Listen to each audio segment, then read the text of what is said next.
Welcome to Author. I have with me Sheri Fink and Derek Taylor Kent, and they're going to be talking about their brand new book. Tell us about the book, actually. Well, it's a delightful underwater adventure featuring my famous character, the little seahorse, and it takes kids ages 2 to 8 on a counting adventure under the water. That's right. So kids learn to count and learn about sea life at the same time, and the whole thing is written in a very fun rhyming verse in a sort of Dr. Seuss style format, which is something I was happy to bring to the equation and with all of Sheri's amazing characters. How'd you guys work out the writing part of this? It was kind of interesting because I never really co-authored a book before. Me either. Yeah, I've written other things I've collaborated on, screenplays and stuff, but never a book.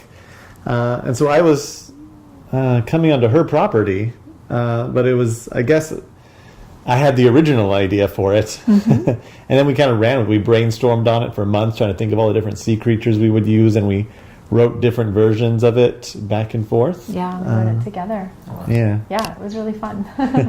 Very cool. And then, so as far as illustrations go, is this something you'd worked with before, or? No, actually, we hired a brand new illustration team to do this one. Someone that worked with one of my author mentoring clients before, and I had seen their results from like the beginning to the end, and I thought, you know what? I think we should give them a try at this. And we're really happy with the results. So how is it working with, I think it's safe to say significant other? I mean, is it tense? Is it easy? Is it... This was really easy for us. Yeah. I loved her characters. I loved her books already, so it was just sort of a matter of bringing my own little personal flair to it in terms of what I could bring to it, which was my love of rhyme and verse, and combined with Sheri's amazing world she creaed. Yeah, and it was so fun too, because what a writer's dream, right? To have a partner that you can brainstorm things like ninja narwhals, like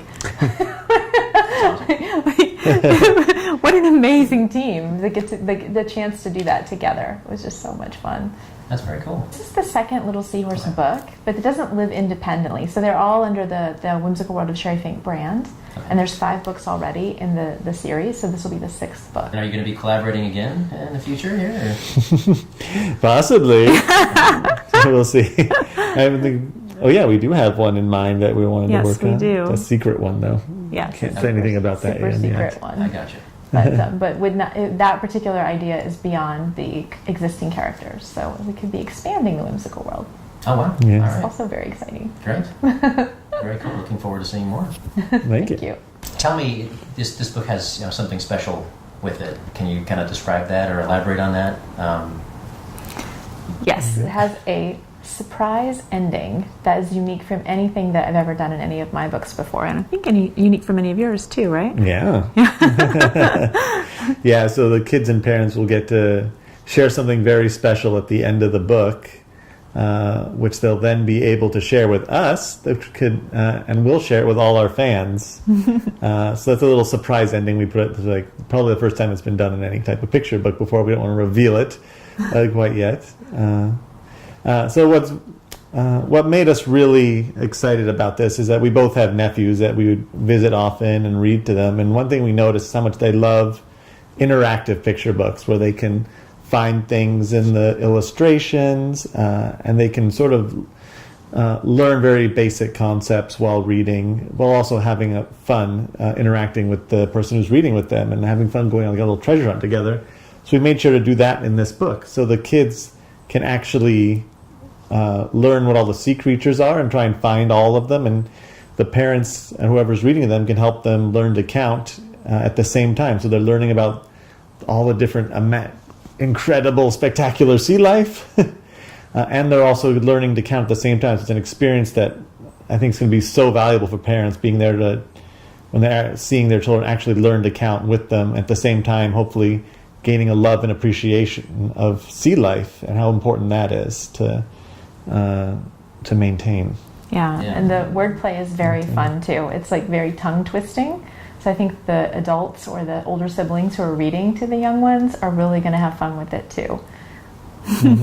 The other thing I was going to mention was that it already has a 5-star review from Reader's Favorite. which was pretty exciting because they got an advance copy of the book to read. So we haven't been able to publicize that yet. So.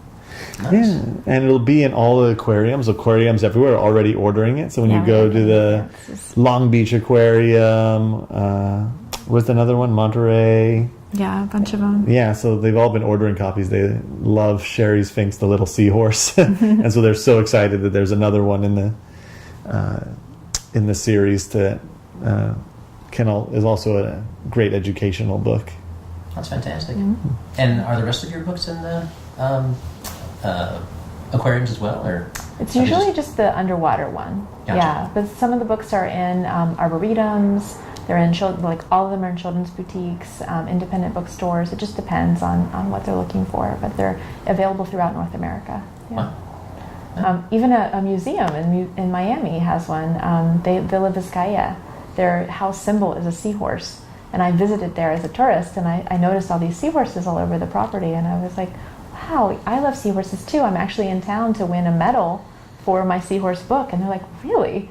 And so they took a look at it and they're like, well, how do we put it in our gift shop? They have a beautiful gift shop, and they carry the little seahorse and exploring the garden with the little rose. And so, you just never know where you're going to find it. Yeah. In this room we're sitting in right now is where most of the book was actually written. That's true. We're sitting in the very room. I would sit here, lie on her couch, this couch that we're on, and Sheri would be on her office chair. Yeah. And we said, okay, let's make a list of all the sea creatures. And we listed out all the sea creatures with different letters. And we also tried to teach them a little about the alphabet, too, because most of the sea creatures start with different letters of the alphabet. So we tried to keep a variety with that. And so we were coming up with all these lists. And then we're, okay, which creatures do we pair with what? And how do we make this rhyme? And how do we make it more whimsical, too? Yeah, and how can we make every creature more whimsical? Really it's not just the sea creatures. They all have a little whimsical Sheri Finkness to them. I like that. That's fantastic. I can feel the creative vibes right now. Yeah. Please subscribe so my dad can make more videos like this. Thank you.